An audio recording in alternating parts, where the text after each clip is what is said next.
இன்றியே நான் வாடினேன், உன் நினைவொன்றையே மனம் தேடுதே.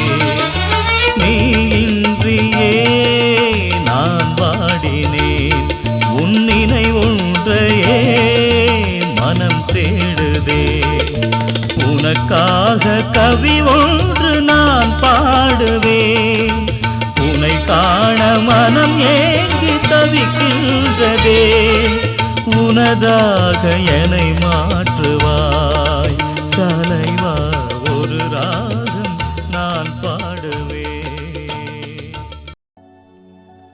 உலகின் மீதும் அதிலுள்ளவை மீதும் அன்பு செலுத்தாதீர்கள். அவ்வாறு அன்பு செலுத்துவோரிடமிருந்து தந்தையின் பால் அன்பு இராது.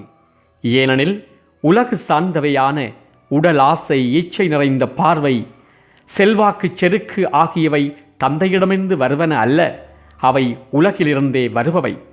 உலகம் மறைந்து போகிறது, அதன் தீய நாட்டங்களும் மறைந்து போகின்றன. ஆனால் கடவுளின் திருவிழத்தை நிறைவேற்றுபவர் என்றுமே நிலைத்திருப்பர். கிறிஸ்து ஆண்டவரில் அன்புமிக்க சகோதர சகோதரிகளே, பற்றுக பற்றற்றான் பற்றின என்கிறார் வள்ளுவர்.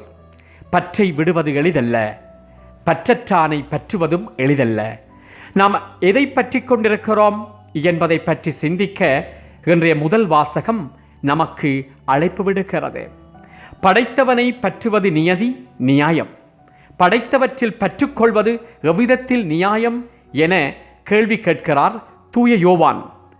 வானக வாழ்வை நோக்கிய நமது பயணம், இறையாட்சியை மலரச் செய்யும் நமது விடுதலை பயணம், மீட்பை நோக்கிய நமது இலட்சிய பயணம் வெற்றி பெற வேண்டுமானால் நாம் தூயவர்களாக வாழ்ந்து இறைவனின் திருவிழத்தை நிறைவேற்ற வேண்டும்.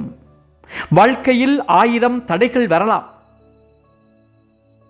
பல்வேறுபட்ட தடைகளை நாங்கள் தாண்டி பயணிக்க வேண்டிய சந்தர்ப்பங்கள் எழலாம்.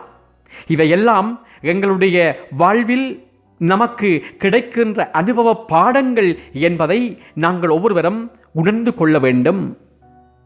மனித பிறவி ஒரு முறைதான், வீணடிப்பது பாவம்.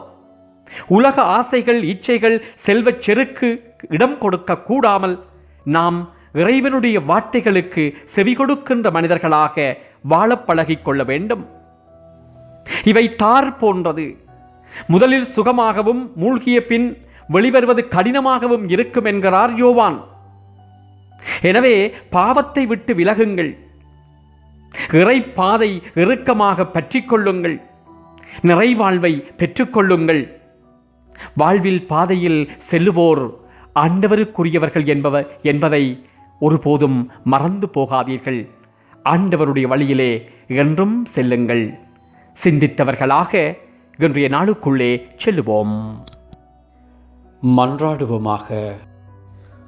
அன்பின் பரலோக பிதாவே, இயேசு ஆண்டவரே, தூய ஆவியானவரை உம்மை போற்றுகிறோம், உம்மை வாழ்த்துகிறோம். ஆண்டவரே, மக்கு ஆராதனைகள் செய்கிறோம். இந்த நாள் எங்கள் ஒவ்வொருவருக்கும் பொன்னான நாள். நீர் பாலக வடிவிலே இந்த மண்ணிலே பிறந்த நாள். இந்த நாளிலே உம்முடைய ஆசீர்வாதத்திற்காக காத்திருக்கிறோம். உம்முடைய குழந்தை உள்ளம் கொண்ட மனிதர்களாக எங்களுக்குள்ளே ஒரு உருமாற்றத்தை தாரும். எங்களை சூழ்ந்திருக்கிற தீமைகளை விரட்டிவிடும். நன்மைத்தனமுள்ள மனிதர்களாக நாம் வாழ கற்றுத்தாரும். எங்கள் ஒவ்வொருவருக்கும் வேண்டியதை நீர் அறிவீர். குடும்பமாக வந்திருக்கிறோம், எங்களை ஆசீர்வதியும்.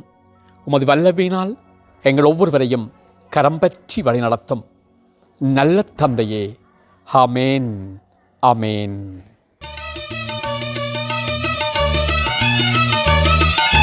வாழ்நாளெல்லாம் உன்னை வாழ்த்தவே, உன் வாழ்க்கை வழி நான் வாழுவேன்.